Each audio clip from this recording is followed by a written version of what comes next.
hopefully in this video I'm able to like explain the sort and sorted function and how both works. So both are used for arranging a list, or not necessarily not a list alone. It can also arrange a tuple or any kind of array that you have. A sort can be used for it. So let me start my Python 3 IDE here. Alright, so I have my Python on here. So if, let's say I'm creating a list called my list, and I'm equating it to, let's say, a t, let's give it u, let's say b x.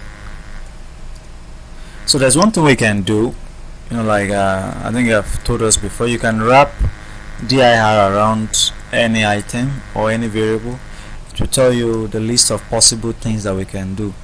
So we'll see something here that the sort is there by, it's one of the methods that can be used for manipulating a list. Whereas let's say if we copy this thing here, this is my list, let's copy it and paste it here, but instead of making this a list, let's make it a tuple. And the tuple is the curved bracket, so let's call it my tuple. So if we wrap the dir around my tuple, we'll discover like there is nothing like sort here. Okay, there's nothing like sort here. But what if we still want to like sort something like this? Like this my tuple. What if we still want to like sort it? So that is the difference between the sorts, because this sort here is available for list only. But when we also want to like sort another kind of array, like a tuple, or like the values of a dictionary, or like the keys of a dictionary, then we can use a sorted functions, because sorted and sort are like, they perform the same function, but sort is available for list only, while sorted can be used by others. I'll explain why that is so like in a bit. So let's get to work. So now going by my list again, if I run my list dot sort, if I do not pass any argument to it at all, it's going to assume that I want to arrange it alphabetically. So by the time I call my list again, you can see to arrange it a, b, t, u, x.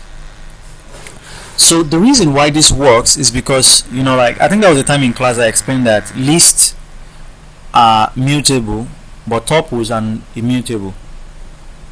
So what that means is that this sort here, this dot sort, is making changes to the positions of these arguments, of these elements rather.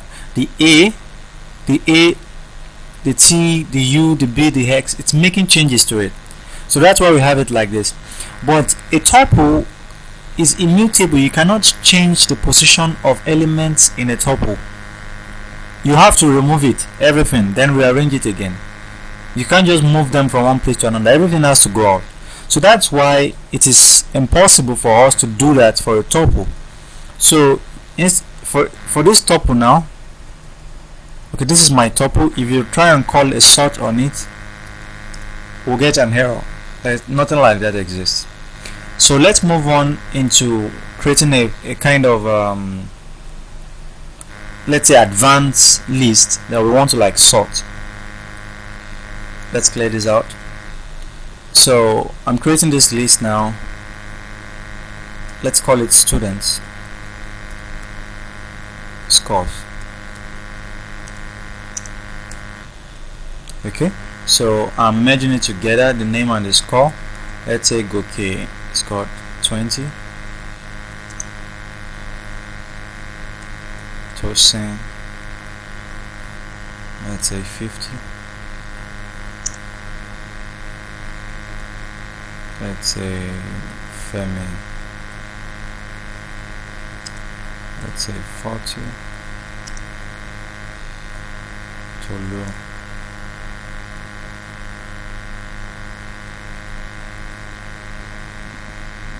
let's say 50,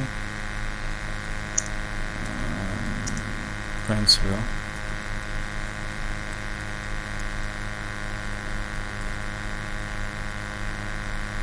and let's say 60 or 69 came. Alright, that's fine.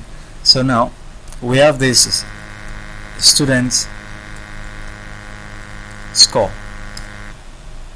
Alright, so student score is like this. So what happens when we want to like arrange this, or let's use the sort function by default. So if we use the sort function like this and call student score again, you will discover like it will arrange it alphabetically. Okay, Femi first, Goke, Tolu, and Tosin alphabetically. Okay, but here's one thing I would like to do here. I'll try to remove the space because I want to show us something. Alright, so it still works. Student score. Alright, so we have it this way, arranged alphabetically. But what happens when we want to arrange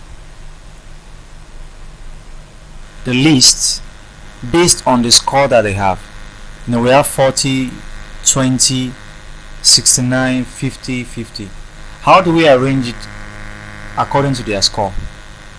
That is where passing of argument into a sort method or a sorted function works. Let me clear this out. So we have a student score like this, but we want to arrange it in, you know, increasing order, the lowest first then the biggest. So what we can do is to call the student score dot sort. Normally this is going to arrange it alphabetically, but we cannot pass in a key argument to it. So this key is like telling it that don't arrange it alphabetically, use this method that I'm giving to you, or this function that I'm giving to you. So that is usually why you find a lambda expression inside of this kind of a thing, and that is the usefulness of a lambda function, unlike a regular function. You know, like a regular function, you have to define it, give it a name, and you have to call it, all of that. But a lambda function can just work at a go.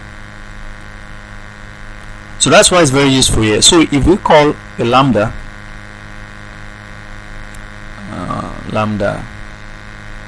and we call it a lambda, and let's pass in a variable. This is a variable called student. It's a variable called student, and what we want to do now, so this student is the same as each item here. This will be a student. Goke 20 will be a student together.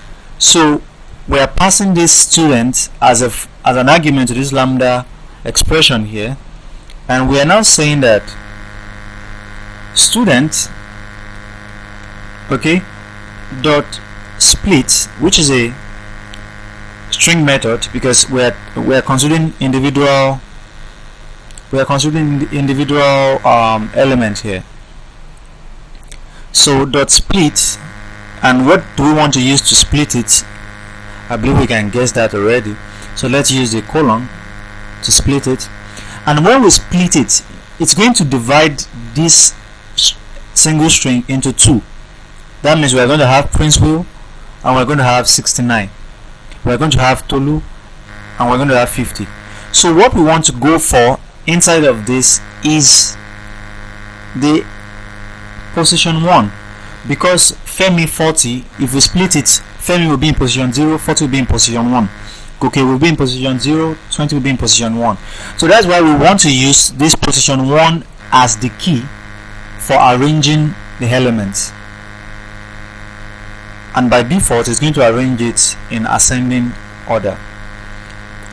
So if we run this now and call student score again, then we'll notice something. We now have Goke 20, which is the lowest, followed by Femi, Tolu, Tosin, and Principal. So that is how the sort method works. But what about a situation whereby the list we have is not, let me clear this out, the list we have, or let me say the array we have rather, is not a list but a tuple. How do we yet work with it? Now that is where the sorted function comes in. So because sort cannot work on this now, so where sorted comes in is where we call the sorted function, and the first thing we are passing to this sorted function is to pass in the student score first, then comma, and then we'll pass the key to this. So here we're also going to write our lambda expression, but to make this work properly we have to equate this sorted to something. We have to assign it to a variable. So let's call it sorted, or let's call it arrange tuple. Okay, I think it's better as arrange tuple. Yes, it's better. So we have it as this sorted function now, and we are passing in this student tuple into it. Okay, so this student tuple is this is it here, the entire list Goke 20. So we are passing it first as the argument here, and we are passing the key along. So what do we want to do to it? Then let's say, just like we did in the last time, lambda. Okay, then we have let's call this student. Okay, the colon, then we'll do the same thing, the student, which is each item in the tuple, and we want to split it. Okay, what are we using for splitting it? We are splitting it with the colon sign. Okay, and we want to go for the item on element, the elements in position 1 rather, 0 and 1.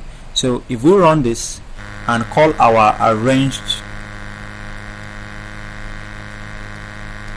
tuple, and we get this.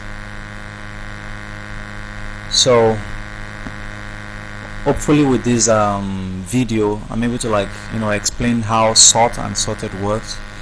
So if you have any further question, you can ask me, maybe directly, or also generally in the group as well. Thank you.